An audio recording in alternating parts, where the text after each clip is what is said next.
Another convenience that we use is called the celestial sphere, which is a model that we can use to understand the rotation of the stars in the night sky.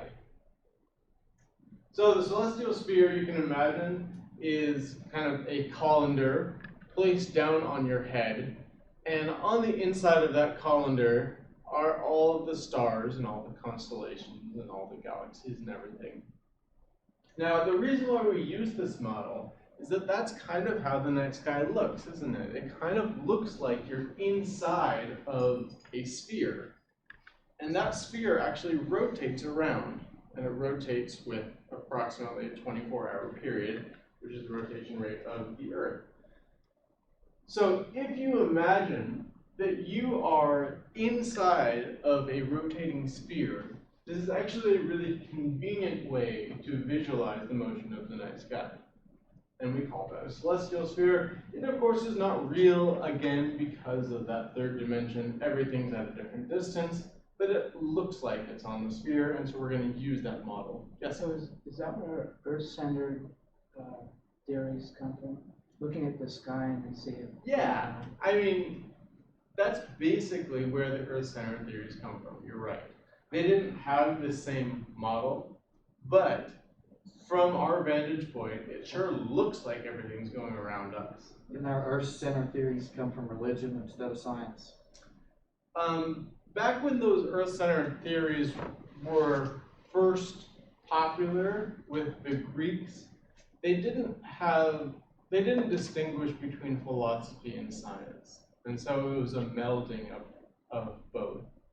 And for something to be accepted, the philosophy at times would be more important. And so the beauty of the heavens was often held up as the most important thing. And so everything's going to go around the Earth, all the orbits are going to be circular. Those are paramount. And then it's only later that we were able to get rid of that philosophy and accept the science. But it actually took a lot of very, very detailed observations, because the Earth-centered model, as far as predictive power, is not all that bad. It actually can predict the orbits of the planets fairly well. All right, so the celestial sphere is not real. This is the celestial sphere. Here is the Earth.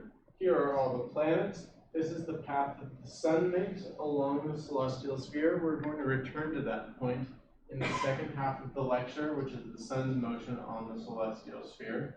Imagine, if you will, half of this being a planetarium dome, and that's what we're going to do on Friday.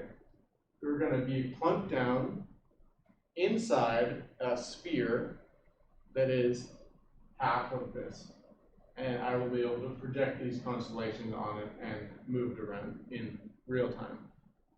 So that's the model that we're going to be using, and that's why planetarium domes are spheroidal, because it is a good model for the actual motion of the night sky.